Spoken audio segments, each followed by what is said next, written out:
Surgiu um sinal com o dólar preocupante que não se via há mais de 10 anos. Junto disso, nós tivemos a disparada recente do Tesouro Direto, chegando bem próximo do IPCA mais 7% ao ano. Será que essa é a nova realidade aqui do país? É sobre esses assuntos e outros que nós falaremos nesse vídeo. Então vem comigo. Algo que provavelmente você já sabe é que a nossa bolsa de valores é a pior do mundo nesse ano de 2024 em termos de desempenho, uma das poucas bolsas que teve uma queda ali próxima de 10%. Tivemos também a pior moeda do mundo em termos de desvalorização frente ao dólar, com o Ibovespa caindo ali próximo dos 120 mil pontos. Já quem especule Ibovespa lá nos 100 mil pontos de novo, e um dólar que superou os 5,40. E aí você, investidor, fica com a dúvida, vale a pena continuar investindo em ações brasileiras, investindo no Brasil?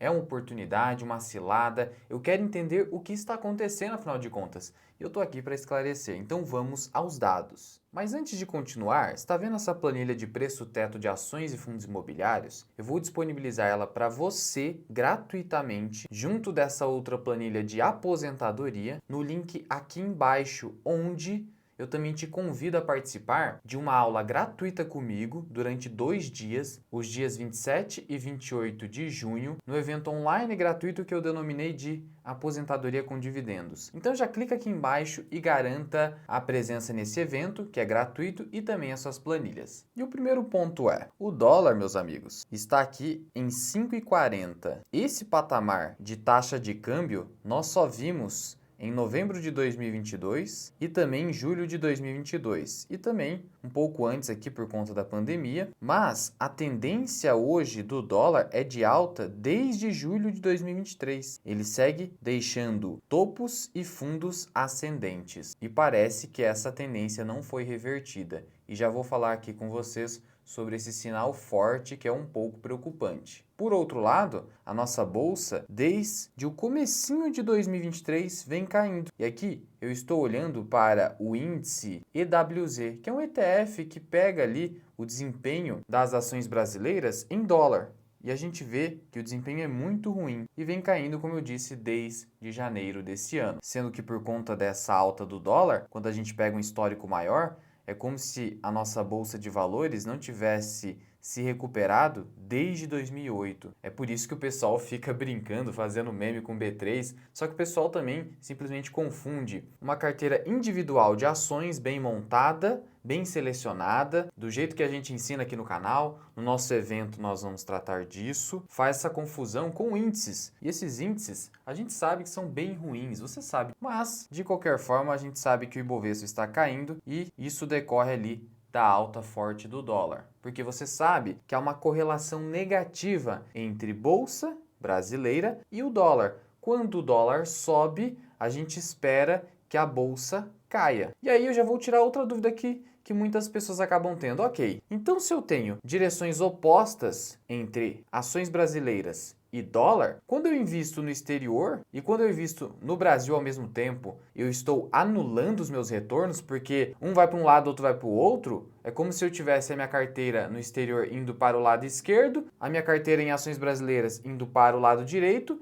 e aí você vai ter uma anulação. Eu já vi pessoas se questionando sobre isso e não é bem assim que funciona. Historicamente, tanto ações brasileiras quanto ações norte-americanas sobem ao longo do tempo. Ou ações brasileiras e o dólar, eles sobem ao longo do tempo. A diferença é no diário, no semanal, no mensal. Então, no mensal, no semanal, ali no curto prazo, em resumo, você tem o quê? Uma proteção investindo tanto no exterior quanto no Brasil. Por isso a necessidade da diversificação, em que você consegue ser um investidor mais sobrevivente no curto prazo, porque no curto prazo, enquanto um ativo sobe, o outro cai. Você sabe que no longo prazo os dois irão subir. Mas, para você suportar as oscilações, as quedas de curto prazo, e nós estamos sofrendo isso aqui no Brasil, você não tem que ser o herói que vai concentrar tudo em ações brasileiras, porque essa queda aqui nem é tão forte. Imagina só você estar super concentrado numa queda estilo Covid, estilo 2008, você não vai suportar.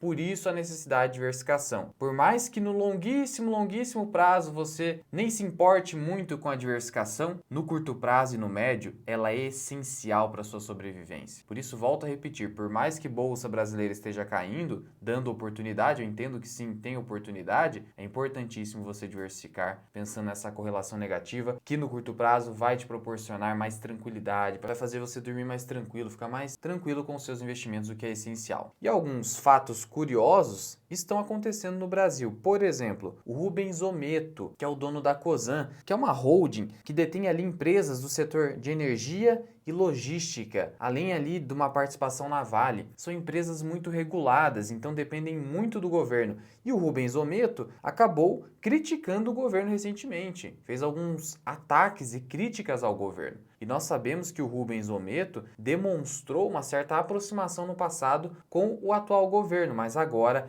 ele está abandonando, ele está completamente pessimista. E ele que é um empresário que investe muito aqui no país. A Cosan é uma empresa de crescimento há muito tempo e que faz fortes investimentos, mas o Rubens Ometo está ali o quê? Super pessimista.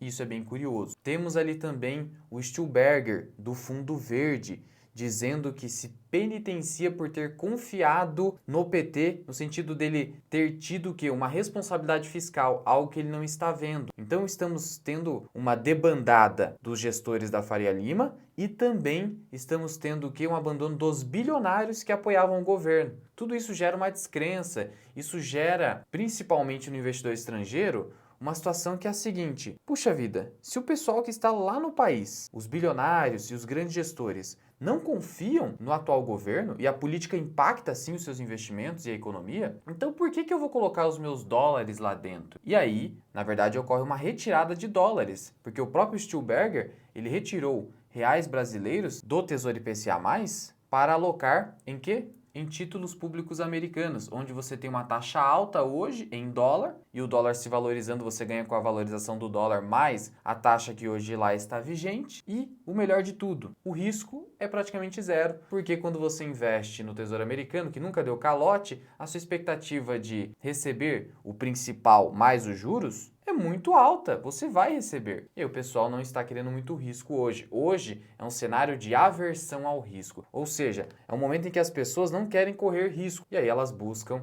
essas taxas altas do Tesouro Americano. E veja como não dá para simplesmente não falar de política. Olha essa outra notícia. China compra 200 mil toneladas de soja dos Estados Unidos, depois que o governo editou uma medida provisória, e esse é um ato do governo, não é um ato que vem do Congresso Nacional, para taxar exportações. Ou seja, o governo perdendo um grande parceiro comercial, que é a China, e mandando toda essa demanda para os Estados Unidos. Então, além da descrença dos investidores brasileiros, você ainda tem atos do governo que gera o quê? Gera enfraquecimento de parcerias comerciais relevantes. No meio disso tudo, o que nós temos ainda? Governo piora estimativa de déficit fiscal para 14,5 bilhões em 2024, sendo que as metas do arcabouço fiscal já foram relativizadas, como nós sabemos. Em que sentido? No sentido de, ano que vem eu já iria ter superávit fiscal, ou seja, eu teria mais arrecadação do que o que eu gasto. Isso já foi mudado.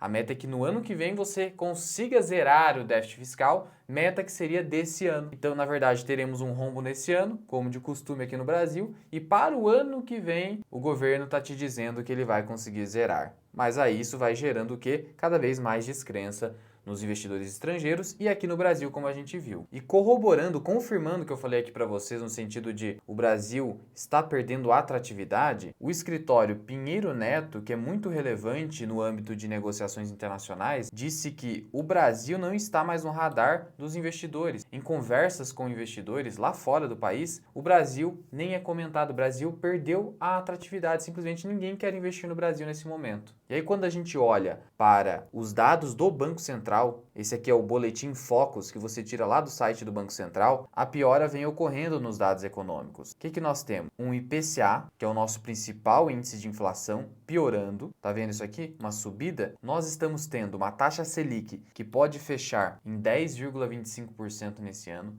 Quem não se lembra que, na verdade, puxa vida, a gente vai fechar esse ano a 8,5% com o Ibovespa chegando a 150 mil pontos. Era a projeção do mercado, só que ocorreram, principalmente nesses últimos meses, sucessivos atos completamente equivocados do atual governo, gerando todo esse descrédito. E aí o pessoal sai da bolsa, não quer saber. E aí deixa eu te contar como que o investidor estrangeiro, entre aspas, manipula os preços da nossa bolsa de valores. Tá vendo aqui esse gráfico de fluxo estrangeiro? Aqui a gente consegue medir quanto que está entrando de capital estrangeiro ou saindo em determinados dias de negociação da B3, da nossa bolsa de valores. E a gente percebe que nos últimos dias são apenas saídas. Olha só nesse dia 7/6, 1,3 bilhão de reais saiu porque o sinalzinho está negativo e vem saindo praticamente todos os dias. E isso se reflete na queda da nossa bolsa. E como que o investidor estrangeiro ganha dinheiro com toda essa dinâmica? Ele faz o seguinte: olha, quando o dólar está ali em 4,80, 4,90, antes de toda essa alta que nós tivemos até agora, o patamar de 5,40, ele fala, ó, bolsa brasileira, que à época estava lá próxima dos 100 mil pontos, ele pensava, bom, bolsa está bem barata, vamos comprar, negociando a 5, 6 vezes lucro, faz sentido. Aí, esses dólares entraram no país. Foi aquele ralizinho de novembro, dezembro que nós vimos no ano passado na nossa bolsa de valores. Aí o dólar cai de novo, ocorre uma quedinha, uma correçãozinha. Aí vem toda essa notícia negativa, todo esse cenário de notícias ruins aqui no Brasil, e aí o capital começa a sair. Só que esse capital começa a sair com lucro, porque o investidor estrangeiro já teve lucro porque ele fez a bolsa subir. A bolsa chegou a mais 130 mil pontos naquele rally. E aí agora ele vai realizando devagar, e a gente chega nos 120 mil pontos e o dólar vai se valorizando. O dólar se valorizando, chegando nos 5,40, o investidor estrangeiro que tem dólares, ele olha para os seus dólares e fala, nossa, o dólar está valendo 5,40, quer dizer que eu consigo comprar muitas ações num preço bem baixinho lá no Brasil, porque o real está valendo quase nada, então eu consigo trocar os meus dólares por reais e consigo comprar muitas ações. É assim que ele pensa. E aí ele vem e vai tirando os dólares, fazendo ele se valorizar, a bolsa caindo. Chega um momento que a bolsa fica tão barata e o dólar tão caro que eles injetam de novo dinheiro aqui dentro, aí você vai começar a ver entradas de dólares no investidor estrangeiro e ele vai fazendo essa especulação, um capital puramente especulativo. Claro que ele paga taxas, impostos, por isso que ele faz toda essa avaliação, mas ele vai tirando o seu dinheiro, você que eventualmente vende no fundo, ele vai tirando o seu dinheiro com essa dinâmica de manipulação de preços. E o governo, por sua vez, ele quer estimular a economia e a bolsa cortando artificialmente a taxa de juros. O Lula declarou recentemente que está aguardando pacientemente pela retirada do atual presidente do Banco Central, que vai acabar o seu mandato nesse final de ano, para colocar um outro presidente que seja mais alinhado a ele e que a ele consiga manipular mais os juros para baixo. Só que tem um problema, o juro não pode ser manipulado para baixo ao bel prazer do Banco Central. Sabe por quê? Porque o Brasil é um país mais arriscado. Internacionalmente, ele é visto como um país muito, mas muito arriscado de se investir. Entenda que a gente está no mesmo patamar de países pobres. Então, essa é a visão do Brasil perante o exterior. Então, para o pessoal colocar dinheiro aqui dentro, eu preciso ter um juro bem mais elevado do que o juro praticado aonde? Nos Estados Unidos, é a referência do mundo. Como os juros nos Estados Unidos, eles estão bem altos ainda, sem uma previsão muito clara de quando eles serão cortados, o estrangeiro no curto prazo entende o seguinte, olha, eu só vou colocar meu dinheiro no Brasil se a taxa estiver muito acima da taxa nos Estados Unidos. Nos Estados Unidos está em 5,5% em dólares, no Brasil está em 10,5%. Se o Brasil forçar demais e puxar para uma taxa de 8, 9, que não tenha pelo menos 5% acima da taxa nos Estados Unidos, ninguém vai querer colocar dinheiro nos títulos públicos brasileiros. E, pasmem, os títulos públicos, eles são uma alternativa muito, mas muito importante para o governo arrecadar dinheiro. O governo arrecada basicamente com impostos e também com o dinheiro que ele capta junto aos investidores no geral, no Tesouro Direto, nos títulos públicos. Aí imagina só o governo tendo dificuldade de captar dinheiro porque a taxa de juros ficou muito baixa. Aí tem que subir tudo de novo. Aí vira aquela baguncinha que você já sabe. Olha o Bradesco quanto sofreu dessa baguncinha de ficar baixando juros e subindo repentinamente. Isso é a receita para não dar certo. Isso prejudica muito a previsibilidade e a estabilidade da nossa economia. E aí detalhe, hoje o nosso indicador de valuation da Bolsa de Valores está em quase 8 vezes. O que eu quero dizer com isso? Eu quero dizer que hoje, apesar da bolsa estar em 120 mil pontos, quando ela estava em 130, mais ou menos aqui, ó, você pode pegar por data, dezembro, ela estava um pouco mais barata. E aí você vai se perguntar, por que isso? Porque justamente em dezembro, quando teve o rally, o lucro das empresas brasileiras não foi tão impactado ainda. Agora ele vem sendo mais impactado. Então hoje a bolsa, em termos de indicador preço-lucro, está mais cara do que ali nos 130 mil pontos quando ela estava ali em dezembro. Então é importante você acompanhar esse indicador para que você não tenha expectativas irreais, no sentido de, a bolsa caiu, então ela ficou automaticamente mais barata. Não é assim. Ela ainda está barata porque ela negocia muito abaixo da sua média histórica de 11 vezes lucro, mas ela não está mais barata só porque caiu. Ela ainda segue barata, mas não é, nossa senhora, é imperdível a promoção que a gente tem agora. Não é isso. Vamos analisar friamente o que está acontecendo. E não à toa que as taxas dos títulos públicos seguem disparando. Chegamos a IPCA mais 6,5. Esse aqui é um nível muito alto de taxa de remuneração dos títulos públicos. E você acha que o governo faz isso por quê? Porque ele é bonzinho, que ele quer pagar mais taxa de juro? Não. É porque é pela necessidade. O risco aumentou, tem que cobrar mais de taxa. Quem que está cobrando? Os investidores. E o governo precisa oferecer isso aí, porque senão não capta dinheiro. Sendo que, em 2015, durante o governo Dilma ali, derrocada de governo Dilma, tivemos o Tesouro pagando IPCA mais 7,5. Será que nós teremos IPCA mais 7, 7,5? A verdade é que ninguém sabe. Mas, se a economia continuar sendo deteriorada, pelo menos a sua percepção frente ao mercado, nada impede que, eventualmente, os investidores exijam um IPCA mais 7 para colocar dinheiro no Brasil, enquanto, principalmente, a taxa de juros americana não ser cortada. E sobre essa taxa, o mercado aparentemente está esperando o quê? Segundo a última reunião do Fed, que é o Banco Central Americano, que haja apenas um corte neste ano. E deve ser um corte bem pequeno. Então você pode esperar provavelmente um ano inteiro ruim para a nossa bolsa, salvo se tiver algo assim completamente inesperado. E aí, sobre o dólar, aquele sinal preocupante que eu falei com vocês é isso aqui. Esse aqui é o gráfico do dólar frente ao real, e aqui eu coloquei a média móvel de 200 períodos. A média móvel de 200 períodos, ela é muito interessante quando a gente olha para commodities e moedas. Aqui a gente está olhando para a moeda. A análise gráfica funciona bem em períodos mais longos. Aqui eu coloquei o gráfico semanal quando a gente olha para commodities e moedas. E aqui a gente está olhando para o dólar frente ao real. E aí, o que a gente percebe aqui? Que essa média móvel foi rompida em maio e com bastante força. O dólar estava negociando aqui abaixo dessa média e rompeu aqui com força. E sabe em qual outro momento em que esse rompimento dessa média móvel aconteceu? Somente em 2012. Então, se a gente puxar aqui um período longo do dólar, a gente vai ver que esse fenômeno só aconteceu aqui em 2012, exatamente em abril de 2012. Já faz 12 anos. Afora isso, a gente percebe que a média móvel foi respeitada por muitos momentos. E veja, quando ocorreu esse rompimento, o dólar subiu sem parar. Ele não parou de subir. Ele estava aqui bem no fundão, valia bem menos do que hoje,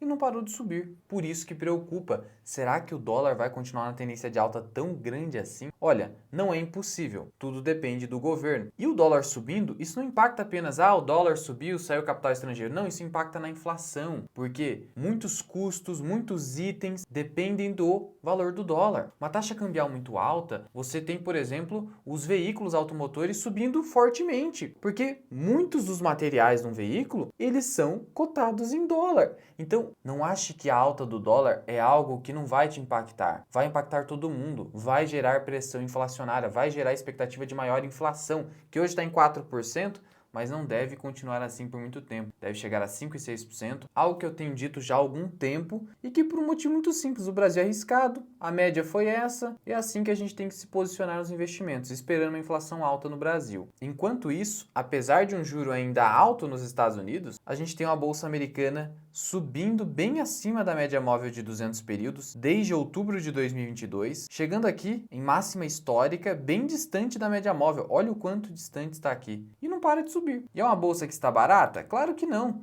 Negocia 28 vezes lucro. Olha o preço que o pessoal está disposto a pagar. Mas também preciso reconhecer aqui que, como o juro norte-americano está alto, isso impacta no lucro das empresas, porque elas têm que gastar mais com juros, que é a despesa financeira. Então, quando a economia norte-americana começar a melhorar de fato, os juros começarem a ser cortados, esse índice preço-lucro tende a baixar se, claro, não continuar um rally forte de alta. E geralmente quando ocorre uma queda nos juros, o pessoal começa a comprar ainda mais bolsa. Mas não tem como prever. A verdade é que, mesmo que a bolsa americana esteja cara, para fins de diversificação, é importante ter uma fatia da sua carteira, porque se o dólar continuar subindo, mesmo que a bolsa americana não suba tanto, até caia um pouquinho, você é compensado pela alta do dólar frente ao real, que continua numa tendência de alta. E aí, pessoal, diante disso tudo, a minha mensagem é: essa queda da bolsa brasileira é uma oportunidade? Sim, é uma oportunidade de continuar acumulando ações para receber mais dividendos, montar um preço médio melhor, um dividend yield on cost maior, mas preciso ser sincero que é uma oportunidade, mas também não é uma grande promoção.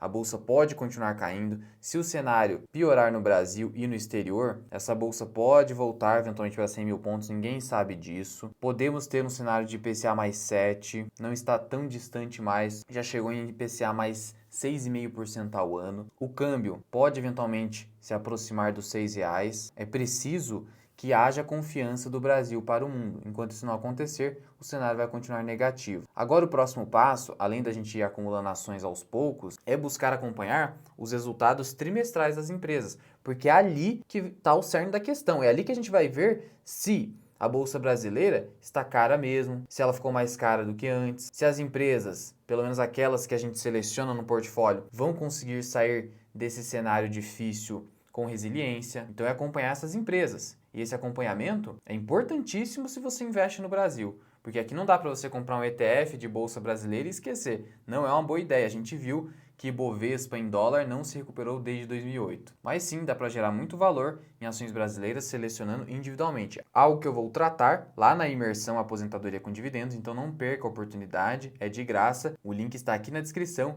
e no primeiro comentário fixado. E por fim, não esqueça da diversificação, tanto em país quanto classe de ativo e moedas. Então, eu tenho que ter exposição tanto ao dólar quanto ao real. E sendo um pouco mais arrojado, também em criptomoedas, Bitcoin especialmente, que é uma reserva de valor em potencial e que preservou muito seu patrimônio ao longo do tempo. Lembrando que Bitcoin eu compro lá na Quantifury, caso você tenha interesse, o link está aqui na descrição. Mas já comenta aqui embaixo, o que você tem feito nesse momento de pânico no mercado? Você acredita numa melhora da economia brasileira nesse ano? Comenta aqui embaixo e já clica no botão de gostei e principalmente compartilhe esse vídeo com seus amigos para que ele chegue a mais pessoas. Muito obrigado por ter ficado comigo até aqui. Eu sou o Luan, esse que é o canal Mirai Invest. Até o próximo vídeo. Fui!